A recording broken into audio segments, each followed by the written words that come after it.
Hi, this is educator.com, and we're going to try some more examples of modified sine waves where we start with the basic equation of sine x or cosine x and the graph of sine x or cosine x, and then we introduce these constants which are going to change some of its attributes, and we see what that does to the graph.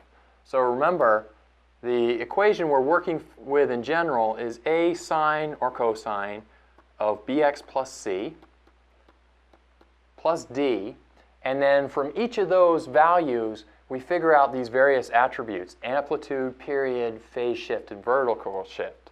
So in this particular equation, the amplitude,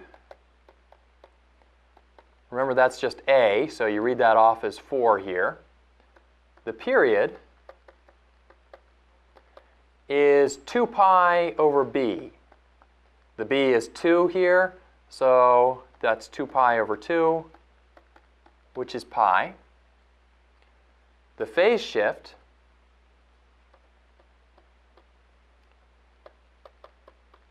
that's the strangest one, negative c over b. So that's negative pi over 2 divided by 2, or negative pi over 4. And finally, the vertical shift, that's the easier one.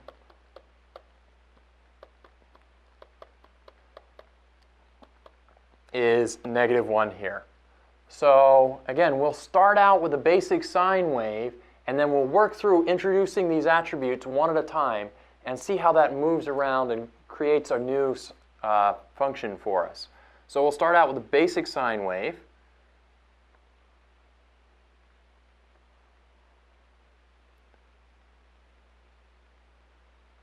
There's pi.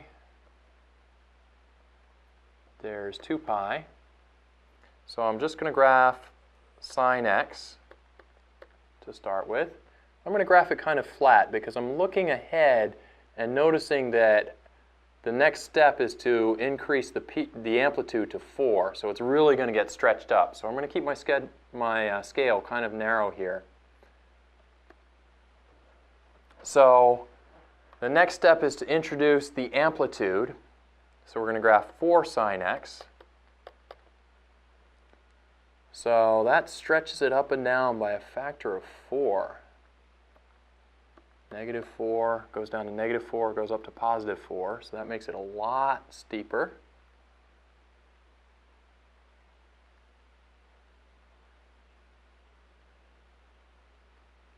So that's 4 sine x. We got the amplitude incorporated there. Remember, it's very important to do these in order: amplitude, period, phase shift, vertical shift. So next step is to introduce the period. Right now the period's 2 pi.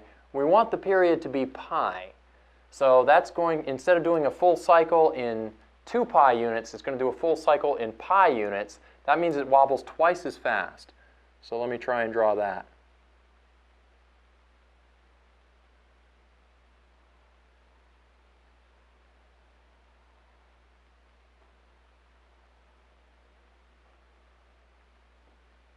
That's pi over 2 there. 3 pi over 2. Okay, so we've got the period incorporated. So what I really graphed there was 4 sine of 2x. Next, we want to incorporate the phase shift. So I'll be graphing 4 sine of 2x plus pi over 2. And this is starting to get a little crowded here, so I'm going to do this one in red. So that means that the phase shift, remember, is negative pi over 4. That means we move pi over 4 units to the left. So instead of starting at 0, I'm going to start at negative pi over 4. And it came back down before at pi over 2, so now it's going to come back down at pi over 4.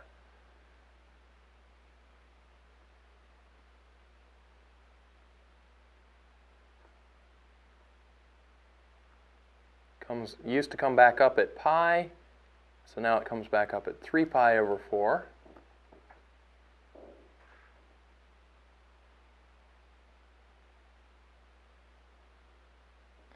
So that red graph is what we get by incorporating the phase shift. And finally, we incorporate the vertical shift. And I'll do this one in blue. So we're going to be doing 4 sine of 2x plus pi over 2 minus 1. Now that means we take the graph and we move it down by 1 unit. It's not the same as changing the amplitude where things stretched up and down. Here we aren't stretching anything, we're just moving everything directly down by 1 unit. So instead of starting at 1 and instead of starting at 0, going up to 4, down to -4, everything's moved down by 1 unit. So it'll peak at 3, and instead of going down to -4, it'll go down to -5, and the middle part will be at -1. So let me try to graph that in blue. Comes back down to -1 instead of 0. Bottoms out at -5 instead of -4. Goes back up, peaks at 3. Back down to -5. And back up to -1 again. So this blue curve is the final graph there. Again, very complicated by the time it's all over, but it's a bunch of simple steps. The first step is to look at the equation and identify these quantities: amplitude, period, phase shift, and vertical shift. And we've got pretty simple equations for each one of those. The tricky part of the graphing is where you start with sine x. You remember how to graph sine x, that's very easy, and then you start incorporating these attributes one by one. Amplitude stretches it vertically, up and down. Period stretches or compresses it horizontally. In this case, the period was pi, and since it was 2 pi before, we had to compress it by a factor of 2. Phase shift moves it over left or right, and vertical shift moves it up or down. And so we finally end up with this blue curve that's been modified according to all those attributes.